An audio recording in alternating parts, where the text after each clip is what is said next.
episode 16 of Sir Ulrich host Money Matters. Very few people in the Bitcoin industry have the gravity as Isa Santos. In mere months, she has risen to become a recognizable stage and multimedia presence.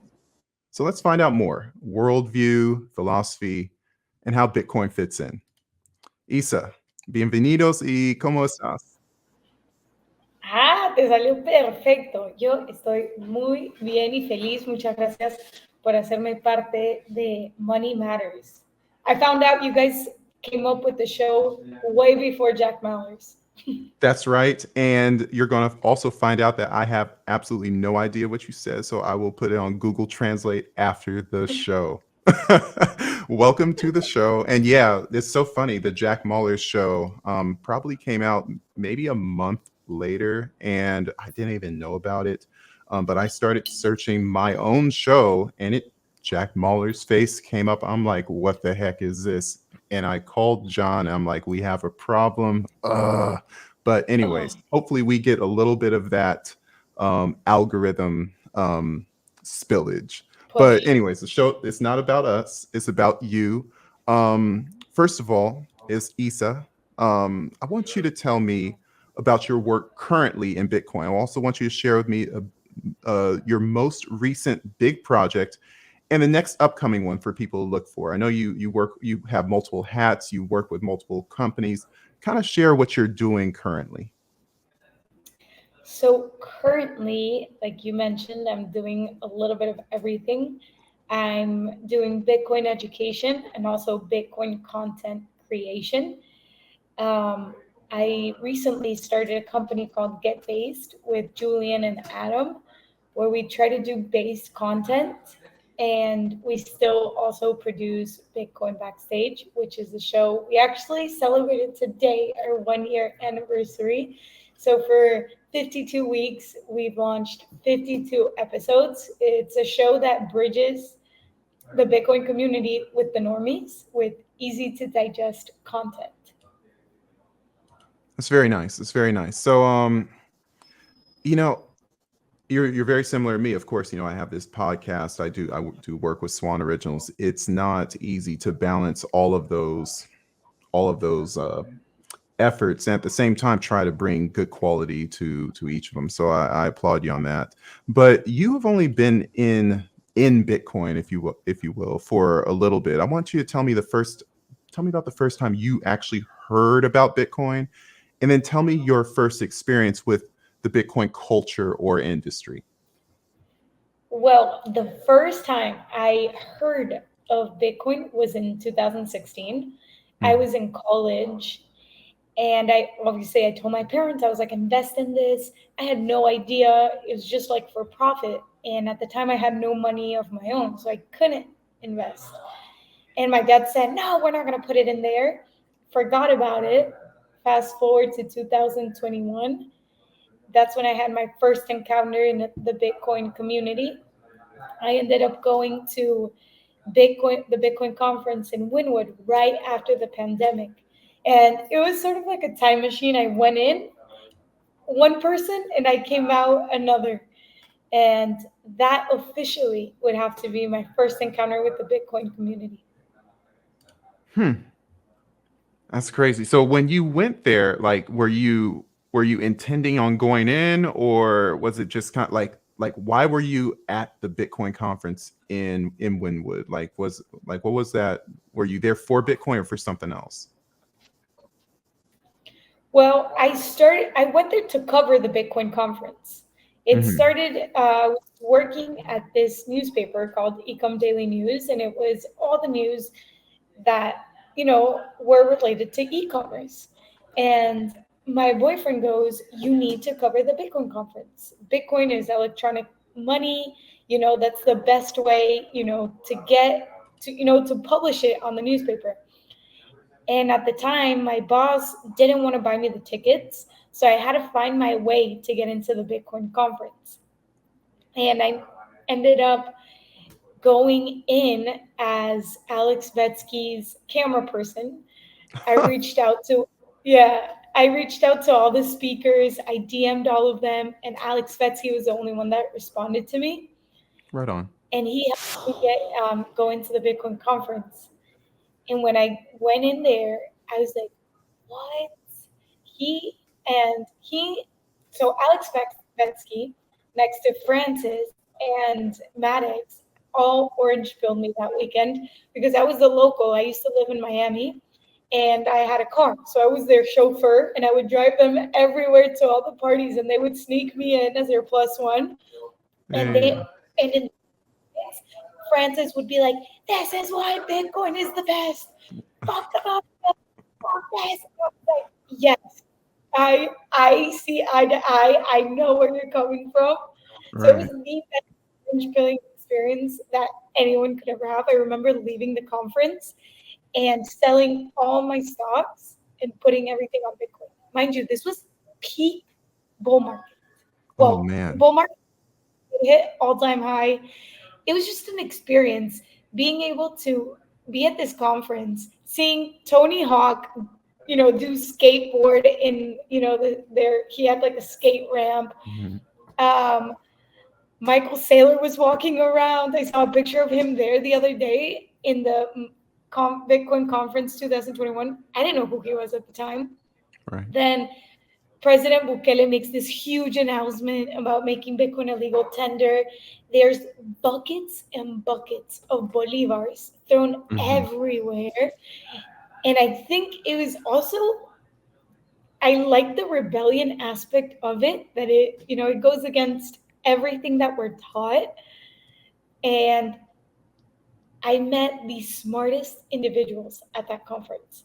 So I'm like, smart people are definitely smart for a reason, and they're definitely onto something. So That is that, that story, and I wish I was there. My first conference was in 22. I had I was writing for Bitcoin magazine. I just started and maybe 2 months before, and I'm like, wait, there's a conference. There's like this massive conference, and I watched it online, and I had massive FOMO. And so your whole experience in person, I'm watching just the stage. I'm like, I just wish I was there. And I think that conference is probably the peak conference that they ever had. And when you think about the fiat that was dumped all over the place, that's essentially worthless. The El Salvador announcement, people like Tony Hawk being there, and of course the price at the time when that conference was going on. And of course, during 21, a lot of lockdown after effects, or people still locked down, and then you have this, like, we're just happy to be outside for the most part. I think that all came together for really a very exciting and fun conference. So I'm glad you went. Um, and so, what class are you oh, what class am I? of Bitcoin? Well, let's Yeah. see. So, I think I bought my first Bitcoin in 2017, but I used that Bitcoin to buy an altcoin, and so I just, No. hey, oh, Which that's the only way coin? I can get to this. Which coin? Tron. So Tron is, Tron. I've never even heard that one. you That never sounds have like it? a Disney. No, it sounds like the Tron, the superhero from Disney Channel. Didn't they have a You're show called Tron? There's a movie called Tron, as a science fiction. That's what it is. Yeah. Yeah, and I mean, I think that kind of I gravitated towards it, but it was also, I mean, you're going to turn this show into an altcoin show real fast. But I basically said, oh, it's like the guy Justin's son is like the Alibaba co-founder protege, so I thought that he knew what he was doing, and he was the owner of it. I'm like, hey, if Bitcoin is the cryptocurrency for America, then Tron can be the cryptocurrency for China. I just didn't get it. I didn't get it at all. But ironically, I bought it when it was very, very low. So we're talking fraction of a cent. So I never actually lost fiat value, which is good. But in terms of what the reason for it is, what the reason why it exists in the first place, it's a complete grift. It's completely inflationary. It has no cap, and it's designed to trade for like weird voting purposes, and unnecessary little video games. The whole Tron economy is a scam, and so anyone who's in it, the only people who benefit are the ones who are there early. And I just happened to be one of them. But even still, it was like $1,000, when I first put it in. It's not even that big a deal. But but Bitcoin, I'm class of 2020. Even though I bought it in 17, years passed, and then I was like, 2020, this is the answer. And I was one of those people who I didn't fully do it, but you've heard of the stories like, you got to sell your house and buy Bitcoin. I had sold my Yes. house recently, and Stop.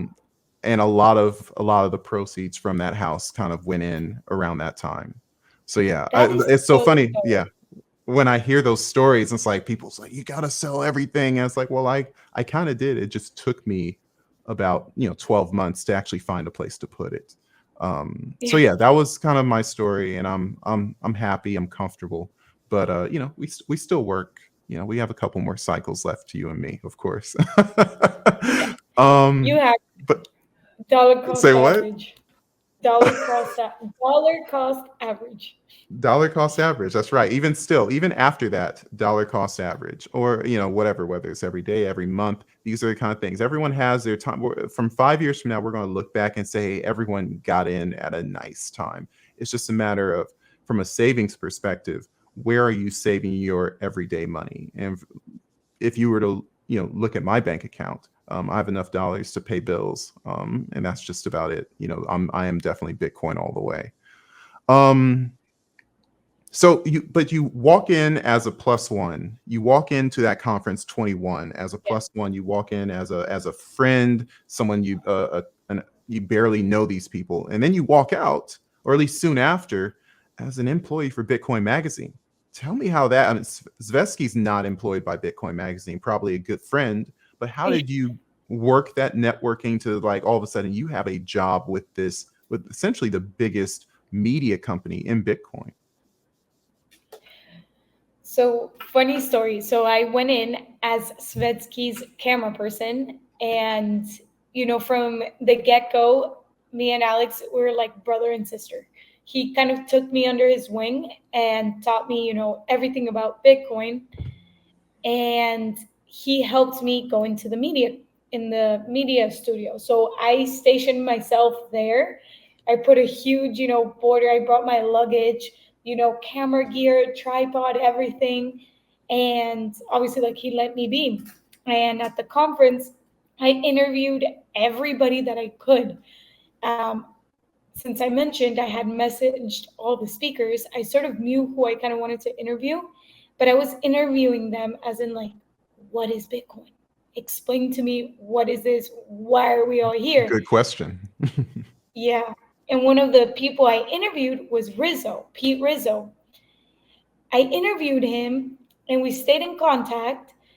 And fast forward a couple months, I quit, Ecom Daily News. I start working in TV and I start having my own segment there. And Rizzo had been seeing my stuff. And I reach out to him and he tells me, hey, we're actually doing, YouTube content. You should apply. And I reach out to Alex McShane. We do an interview and I pitch to them the idea of doing Bitcoin street interviews, because from early on, I really knew, like, once you're in the Bitcoin community, everybody's like, oh, we got in too late. Why didn't we get in 2015, in 2009, 2010? But I always, since I got in relatively late, I always thought we are still so early. I had no idea about Bitcoin. And like me, there's millions of people out there. My friend group, nobody knew Bitcoin. What I mean, they didn't know Bitcoin, they didn't understand it. Of course, they've heard of it. They say Bitcoin is crypto. So I had pitched the idea of doing street interviews to see how early we still are and to motivate the Bitcoin community, as in, like, hey, you're in it, but you're not late. This is, just the beginning of this silent revolution. And from then I started doing the videos. I would do street interviews everywhere in Colorado, in I did them in Naples, in Miami, Wynwood. Now there's a lot of street interviews over in Miami, but I was one of the early beginners from the Miami Nice. scene that would interview people on the streets. Huh. That's good. No, and that's so valuable because most people don't know about what Bitcoin is, and when you give them that, when you give your audience that perspective, it kind of gives the people who are watching you, it's like, oh wow, like I'm so much further along than these people. And you start that nagging in the back of your head. It's like, oh, like I got in too late, discouragement. It turns into nothing but encouragement when you see that these people don't really get it. And then at the same time, when other people who aren't even in it in the first place are getting that, what would you say, that conversation, that low level conversation, to kind of inch them into the, oh, that's what it is. It's a value that a lot of people don't do. What all these Bitcoin podcasts. I've heard the meme like, oh, that's just what we need, another Bitcoin podcast, because it's essentially Bitcoiners talking to Bitcoiners. But where are the Bitcoiners talking to the normies, the no coiners, the altcoiners? How are we going to get people to, this state of mentality where they can make an informed judgment? And you seem to have Yeah. been doing that. Well, yeah, Go ahead. Bitcoin is intimidating. That's one thing. It's a huge barrier to enter to the Bitcoin community. There's a lot of these terminologies that are not Yeah, common knowledge that should be shared more to the normies. And I say normies, but I mean, the normal people. Not everybody that's right. knows how to mine Bitcoin, or that you have to mine Bitcoin.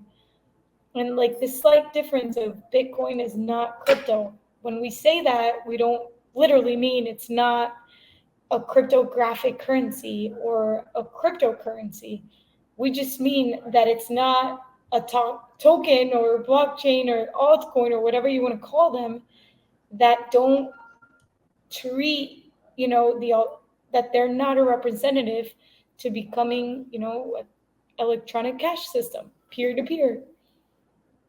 That's right. When it comes, and then the centralization, they're owned by corporations. The people have admin privileges to their blockchains that could Like potentially Tron. rewrite the blocks.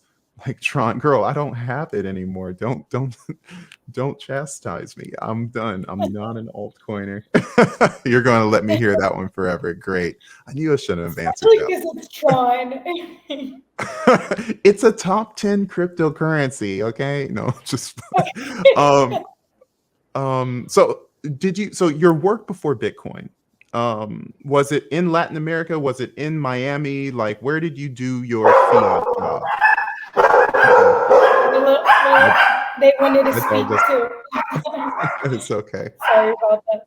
No, no, Well, no, it's my okay. work, Miami is the Latin America of the United States. Yeah. So I worked in Miami. It was this company called Hola TV. It was Hmm. international.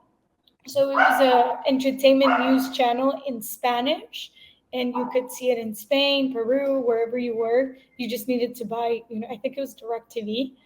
Hmm. And I had my own segment called, I did the social media. So I would present for like 10 minutes and tell them what famous people were doing for about 10 minutes. So I had to research, I knew what Kim Kardashian was doing. I knew what all these, famous people or celebrities and B-list celebrities are doing all the time. Yeah. That's very cool. Like Okay. if they So went that, on board to vacation, that was a topic I would talk about. yeah, yeah, yeah. Okay. And of course, people are vibing on that. People, there a lot of viewers, a lot of attention. What's happening now? So compare that work to the work that you do in Bitcoin. Like, tell me the differences. Tell me the similarities. Well, I am very grateful for that job that I had as a TV host because it taught me a lot. It taught me how to produce and package, news content, how it works. Obviously, the wording is a little different, but everything I know from TV, I learned from them. Obviously, it was really old school, and it was also a dream of mine to be a TV host. So accomplishing it at such a young age was huge. One of the similarities is the style of presenting the show. It would be, you present and then you cover it with B-roll, you cover it with SOTs and all that stuff. So that's kind of the same, but they're very different because one is really empty. Entertainment is very empty. You're not doing anything to society. So I had worked there for around 2 years. Yes, I was doing what I dreamed to be doing as a little girl, but I wasn't contributing anything to society, and it wasn't fulfilling. I would go in and I'm like, all right, the same thing. I had reached a peak. What had, like, my next step that I had was just becoming the presenter of the whole show. I had my own segment, 10 minutes, in international TV, and I couldn't, like, my next step was just being the TV presenter. So I had learned everything I needed to learn. And then you have Bitcoin Magazine and the Bitcoin content where I'm actually teaching people stuff. I'm waking the people that are not awake yet. I'm giving information to people that in a way that they can actually understand. And maybe I'm not saying that everybody that's watched my videos, they're probably based now, but I feel like if I can touch one person with one of my videos, I'm good. Just trying to pass it forward in a way. So that's really different, as in one is very empty, and then the other one you're actually helping society in a way by being part of this silent revolution that we're part of. Well said. No, I mean that's there's obviously that. I mean, while the attention is probably nice and the relevancy to, mainstream, audiences is nice, you do kind of hit a wall at some point where it's like, what am I here for? Well, they I, give you 1 day per month you work a vacation. It's honestly, nobody really talks about it a lot, but it was kind of hell. I loved it, but at the same time, because I was doing what I loved, they paid me really bad. They mm, treated me super, super bad, but they taught me a lot. So it's like I viewed it as an internship because it got up to the point where I was like, I'm honestly working 10 hours a day. I had no life at this time. I was waking up 5 a.m., going to bed at 10, doing part time jobs, and I started a business with my cousin at the time because I couldn't make ends meet. So mhm. it's kind of crazy to see how these fiat industries and these fiat jobs try to, give you enough to survive. They tire you out and they take away your best years. And then you start becoming part of the rat race. And not only that, but the money that they pay you in, it doesn't hold itself. So even if like, oh, at No, least the money that I earned when I was 23 slaving, at least it's good in 10 years. It wouldn't even be able to buy you half the things that you could have bought if you just spent it right then and there. So it's almost better to just say, hey, I just want I'll take half of that Bitcoin that you'll pay me in Bitcoin, even though it's kind of irrational. Oh, I'll take half. But the idea is that their money that they're giving you is not worth the you halfway killing yourself. But they'll sell you on, oh, you want to be here because you get to work for SpaceX, and you get to work under Elon Musk's company, or you get to talk about Kim Kardashian. Maybe you may get to meet her one day. And that's yeah, supposed to, the constant fear of that someone's gonna be you're irreplaceable. Like, don't worry That's about right. it. No, you're replaceable. They're like, you can change like this. So you have That's this right. fear that you're not going to get hired anywhere else. No, no, no, no. It's so sad. Yeah. So no, I applaud you on. First of all, I applaud you on you making that Bitcoin step, and two, I understand the fiat grind, and the sad part is even people who are in the Bitcoin world, we're still caught up in this poison. We're in a poisonous economy where we're slaves to our employer, and we would only hope that Bitcoin as a world reserve currency, as a unit of account, can potentially say, you know what, like that meme where the dude stole the ship in the Tom Hanks movie, like I'm the captain now, and Yeah. that's so important. It's so important that we can be the captains of our own ships as sovereign individuals one day, one day. So you answered my next question because I was going to ask why, and I think that was more than enough reason why. But I want to get into a quiz time with you. And I want to get your perspective. There is no right answer. But I want to ask you this. Is Bitcoin for anyone? Is Bitcoin for everyone?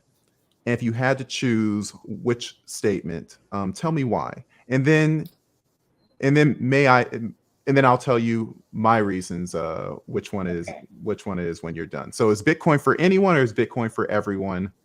Is Bitcoin for anyone? Is Bitcoin for everyone? Why? Sorry about that. Go ahead. I would say Bitcoin is for anyone Mhm. because anyone can opt in, but not everybody owns Bitcoin. So if you say Bitcoin is for everyone, not everybody has Bitcoin. And I would say, anyone can choose Bitcoin. Some people just don't choose it yet. I don't know if it's right, wrong. You said there's no right or wrong answer. You saved me 20 seconds. I like to talk. You probably saved me 60 seconds because that's exactly what I was going to say in a much more succinct way. Bitcoin, in my opinion, is for anyone because exactly what you said, an opt-in. No one is forcing anyone to use Bitcoin, even in El Salvador, right? Are they a lot of people say, oh, they're forcing people to use that volatile money. It's like, no, there's dollars there. If you want to use dollars, you can use dollars. But don't say we didn't warn you, right? So it's like all the people who had savings, if they had any, in Bitcoin in El Salvador, they're sitting pretty because when did they announce it? They announced it when Bitcoin is probably in the 40s and they were probably still buying in the 20s and teens. And they're experiencing deflationary forces right now. So kudos to them.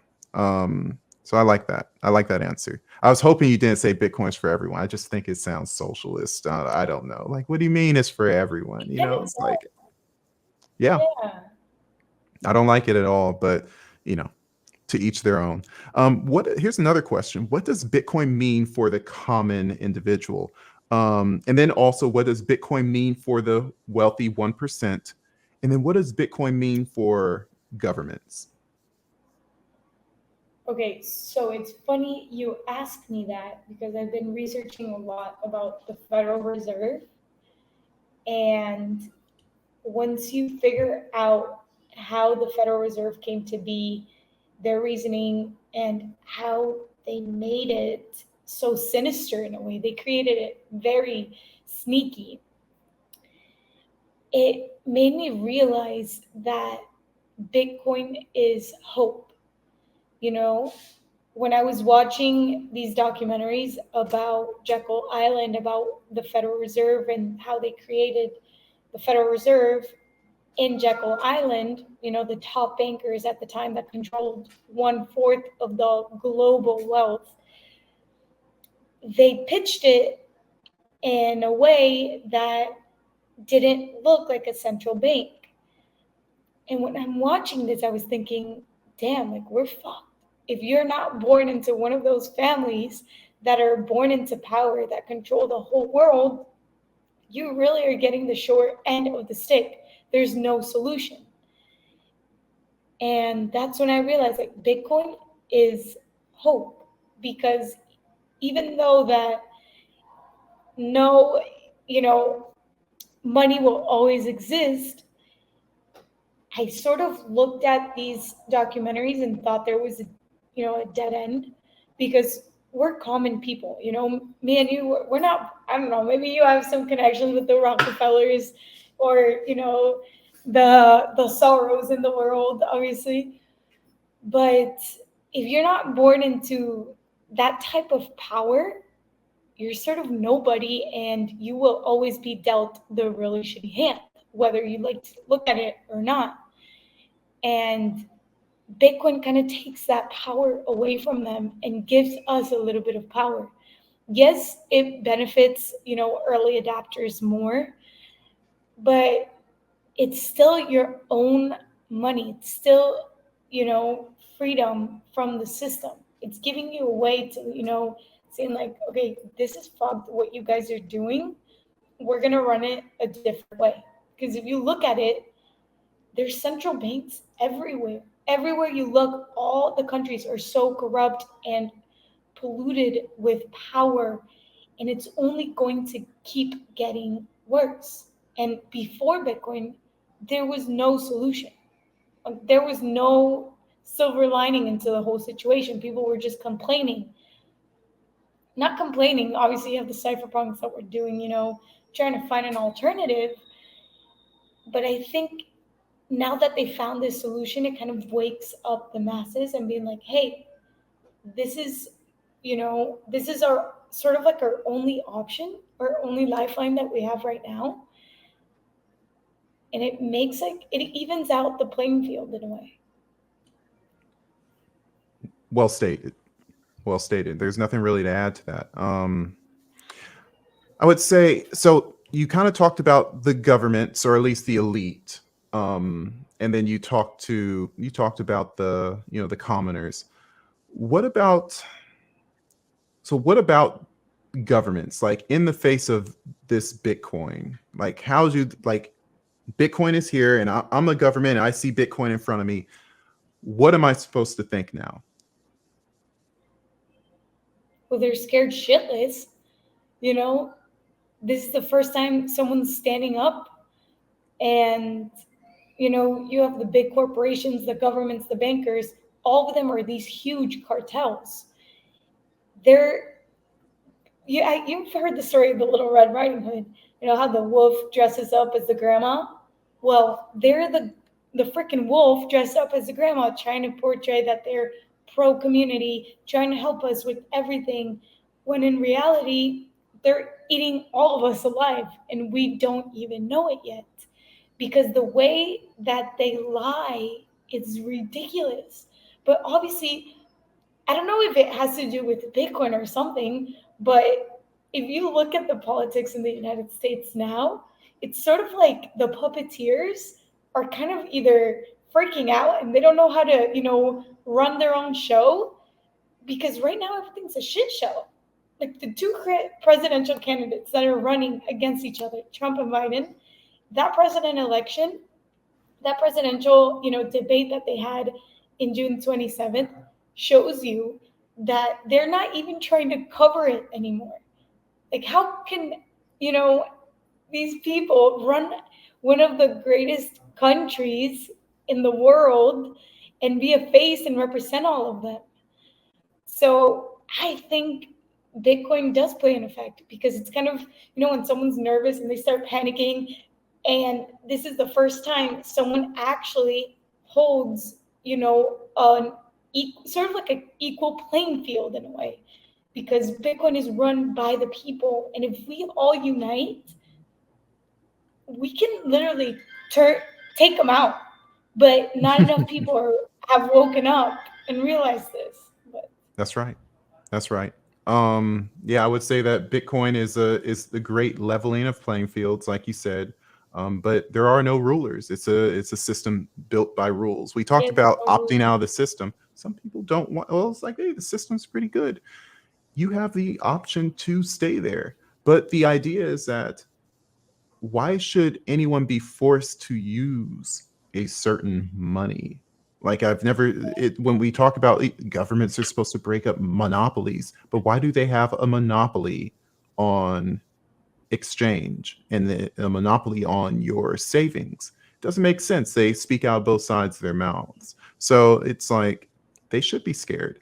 And it shows that they're scared and they don't know how to handle this thing that is growing quickly, and it's going to continue to grow at a pace that, like Jeff Booth talks about, the law of exponentiality. Like, people don't realize how fast something exponential grows, and it's going to catch a lot of people off guard, including the people that we think have everything under control. And so when you think about the bad guys, we talked about, you just said, take them out. You sound like my mom, like, hey, you just gotta go take them out. Who are the bad guys in your eyes? Is it the corporations? Is it the governments? This is still quiz time, so there may or may not be a right answer. Or is Yeah, there I a think it's combination? all of them. There you go. No, Right on. it's all of them. It's the big corporations, the governments, the freaking bankers. They're all in on this, and it's so obvious, especially the IRS. I just had, I talked to my accountant this morning, and I'm getting fined $4,000 because I didn't file my taxes on time. I'm like, where am I going to get the money? You know what I mean? Like, why do you keep taxing me? Inflation is already a tax. Like, what do you even do with the freaking taxes? Like, how it's just like the whole system just blows my mind how they're creating money out of thin air, taxing the commoners. And then if they're not paying their taxes, you got to fine them on top of that. But they can go and print imaginary money because they're already spent all the taxpayers' money and God knows what, paying these people millions and millions of dollars. Who was it? Oh, like the CEO of Boeing. He was getting like $45 million a year. He got like a 38% increase in his salary for what? Killing 3 people? So Planes falling apart, right? For planes falling apart, the game is so rigged. And before it wasn't as obvious. Well, ever since 1913, everything's been all dressed up as the grandma in, the wolf. Wait, no, the wolf with the grandma clothing or so. There's a quote. The wolf in grandma's clothing, kind of like, another parallel is wolf in sheep's clothing, where it's like we're here for you. Wolf in sheep's clothing. Yeah, wolf in sheep's clothing. We're here for you. We're harmless. We're here to help you. Meanwhile, they literally suck you dry. Rothbard and Mises, they call the governments parasites because they don't create value; they take value away. So you're spot on. With freaking heck, with the fees that they take away, what are they called? The overdraft fees. Overdraft fees. I think I saw a video of yours recently. I think. Do you want to explain that one? Did you have a story recently? Yeah, with the overdraft fees, it's crazy how the banks try to rob the poor for more money. It's a business structured. I don't know. This is actually a fun fact. Not every country has overdraft fees. I think it's only in America where overdraft fees are a thing. And for those of you that don't know what overdraft fees are, they're these fees that in your debit card account, so the money that you actually put in, even though they're not supposed to have all of your money available to you. If you go over your amount, instead of rejecting that payment, which all the countries normally do, they actually allow you to use your debit card. And then on top of that, they charge you like a $25 fee for them loaning you the money. And if you don't pay $35 that going same up. day, it goes up. It changes between 45 to 25. And I think another bank charges you 10, but they charge you 10 in the morning and then 10 at night. So if you haven't paid your overdraft fee in the morning, they're charging you at night. And then they do it every single day until you pay. It's crazy how they're allowed to do that. And it's not a problem for the ultra elite, where they just have, they don't even know how much cash they have in their accounts, but it's enough. And if someone were to take $100 a week from them, they wouldn't even notice because there's so much. But then for the people who, and I saw this in your video, a woman was working and made $200. And so she put the money in, she got her $200 check, put it in the bank, and then went to go take her children out to eat. But because the bank hadn't processed the check for 3 days, it wasn't even like it was put the check in. It wasn't even like there was common sense. It wasn't like I put the check in and then I'm going to go use the money now. It's like, the bank may be too slow for that. But 3 days, the bank was slow. Maybe it was a holiday, maybe it was a weekend, maybe the bank was just slow. But she got charged for the overdraft. And even though the money was pending, she still got hit with so much that it ended up costing her more than the money that she even brought in. And what I saw, I feel like that was your last piece that you did, and it was just like, I was like, what the heck? And you said $10 billion annual. That's a pretty good gig for banks. $10 billion a year in overdraft fees for them not doing anything. But what I think it's so fucked is that they're borrowing your money without your permission. That's right. You put the money in the bank, and their money now they're not even, it's their money. They lend it out to other people, multiplying the money, they also create their own money. So it's sort of hypocritical on them part. But at the same time, they're a private company. What can you expect? That's also a huge myth. A lot of people think the banks are owned by the government, and that's not true. And it's these misconceptions and these rules that they sort of like, when you're born into society, they make you do all these things, and nobody questions them.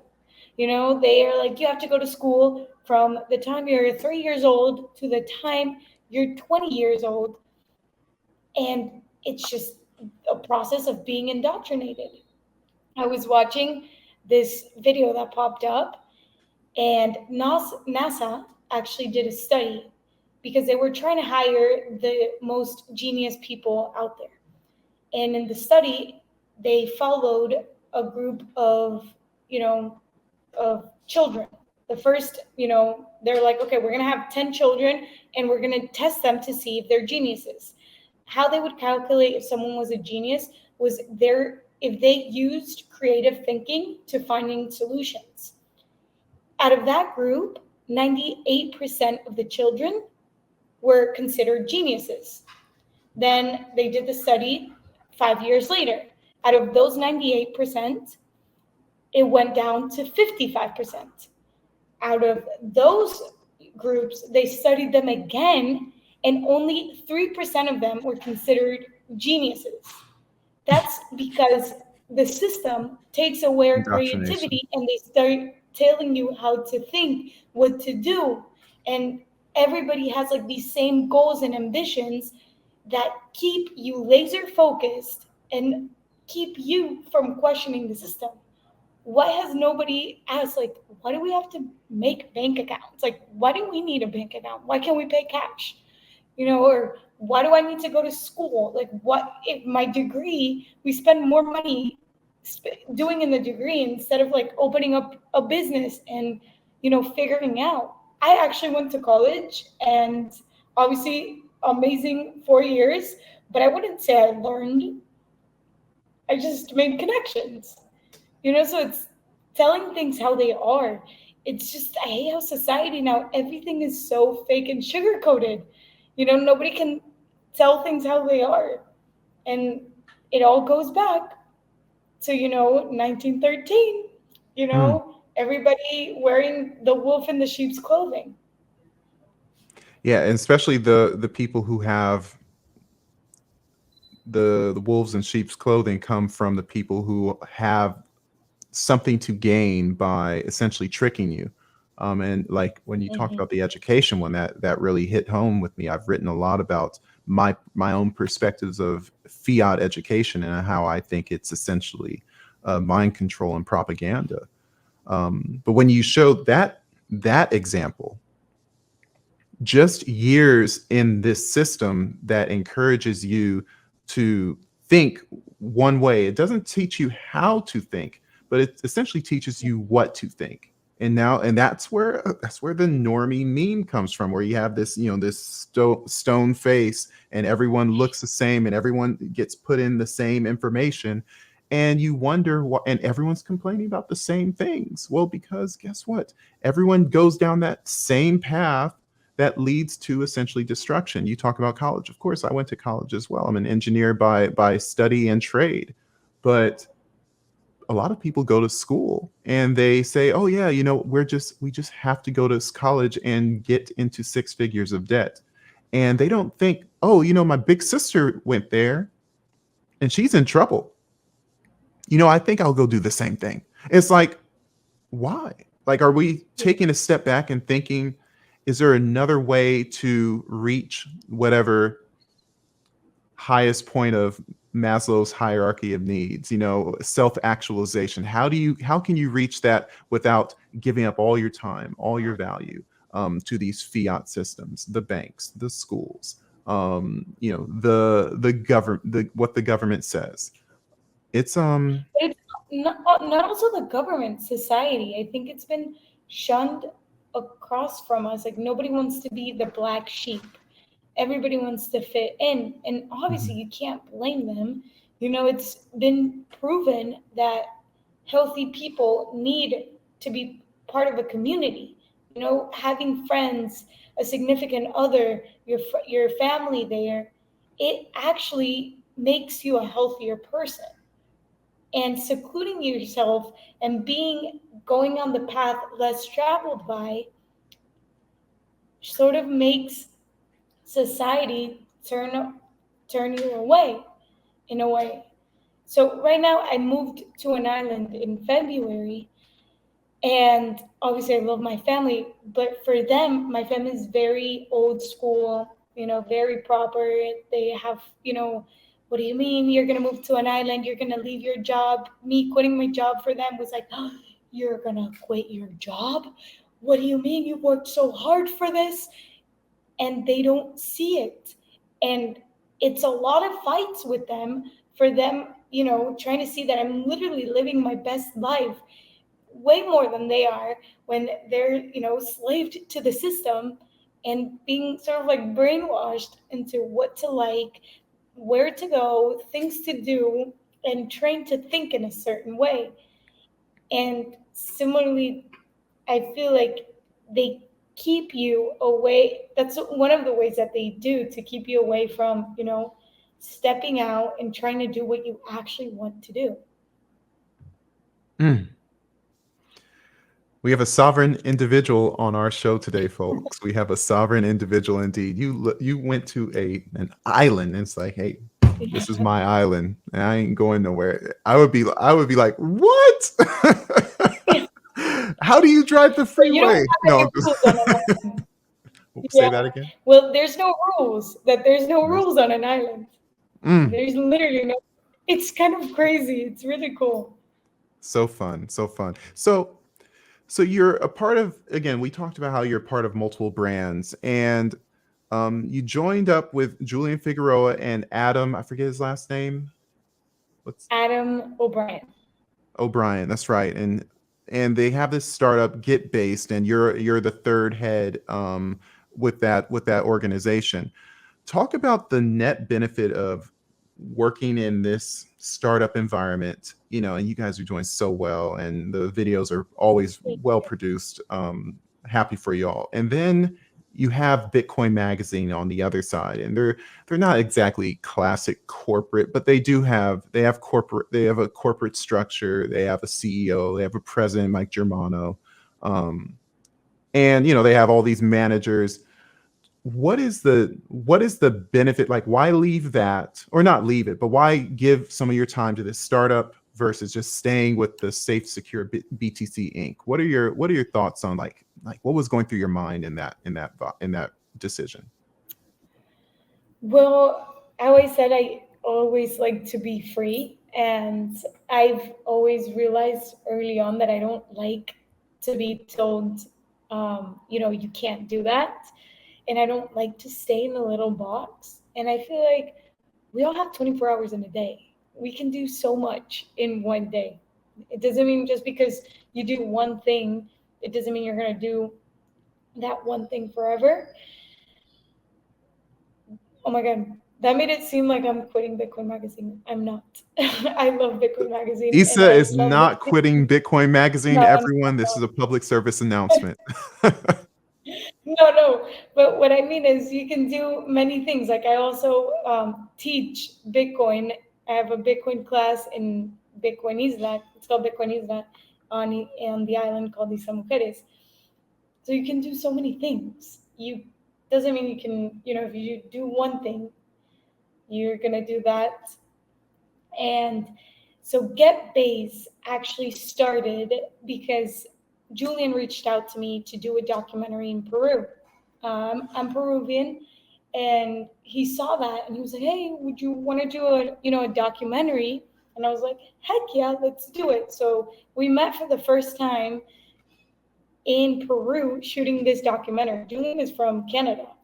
And when we were doing the content together, we realized we would put out the best in each other. We would push our creativity limits.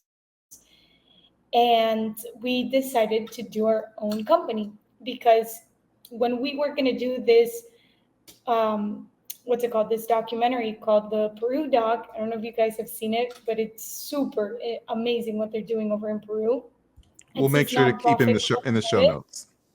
We'll put Yeah, in the show it's notes. really, really, really neat. So when we were filming, we obviously before we try to get a lot of funding, and we kept getting told no by all these big, Bitcoin companies. They didn't want to, help us fund the project.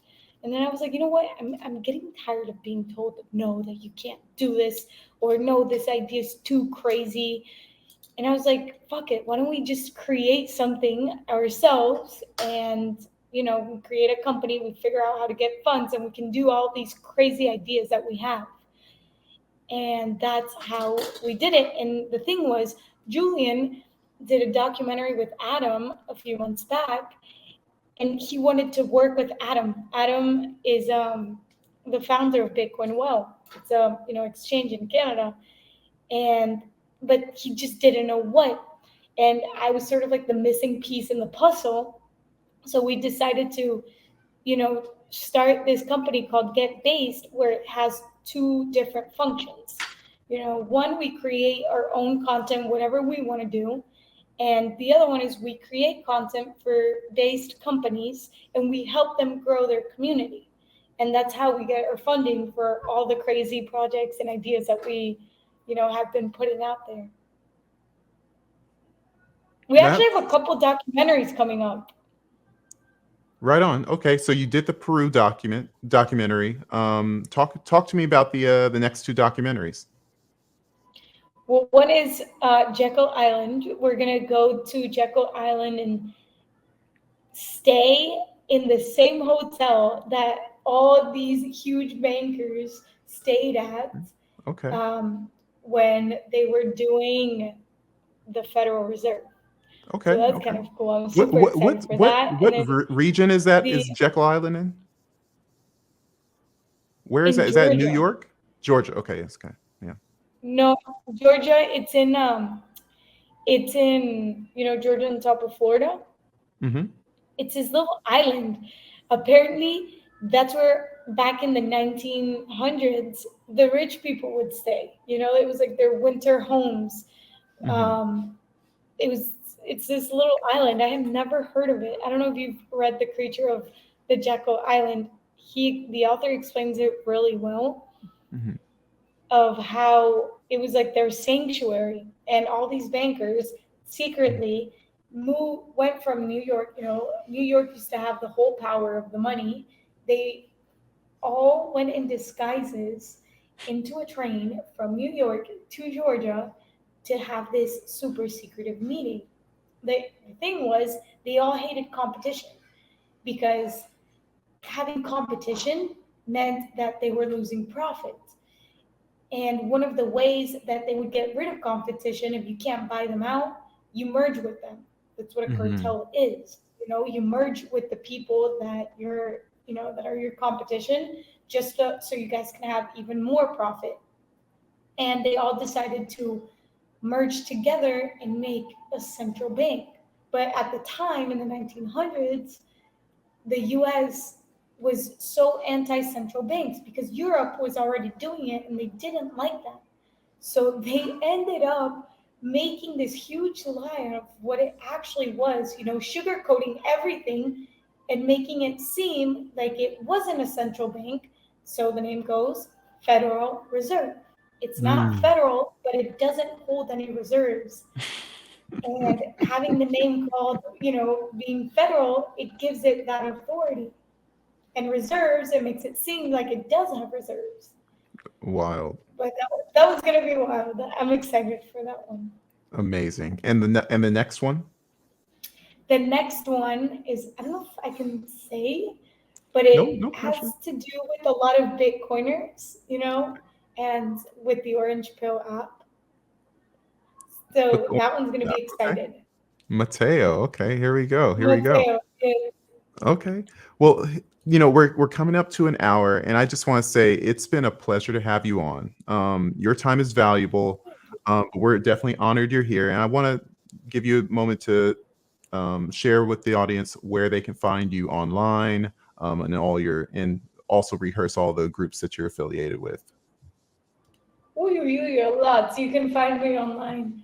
You can follow me on Twitter or X, whatever you want to call it, Isabella SG3. And you can also follow the company Get Based to see all the projects that we're up to. It's called Get Based TV on Twitter and on YouTube. And you can also follow along Bitcoin Magazine, the Bitcoin Backstage show that airs every single Friday. Thank you so much for coming on the show. And I'll add, you can also find her on Thank you for Noster for having all me. the individual Oh, sovereigns. yes. You can find her on Noster. Yo, But I I'm a appreciate. hater with the Oscar right now. They've had so many issues with video content. Oh no, Like, it's I always growing. rep them, but I know they have so many problems with videos that I'm like, yo, get that working. Higher lows, higher Yeah, lows. no, I know, I know, Thank I you know, so but much for coming also on. follow me on Oscar. Thank you for having me and giving me this time. Oh yeah, appreciate it. So that was Isa Santos from Bitcoin Magazine and Get Based. Again, you want to hear, unabridged, unfiltered, what it means to be an individual, liberty-focused person. Check her content out. She doesn't hold back. And when you're looking for the truth, when you're looking for, hey, what's really going on, you don't want to rely on people who are going to, as she says, sugarcoat. You want to be in a situation where you get to have as much information so you can make a truly informed decision. I am Sir Ulrich. Thank you for joining us, and tune in next week when we have another brilliant Bitcoin guest.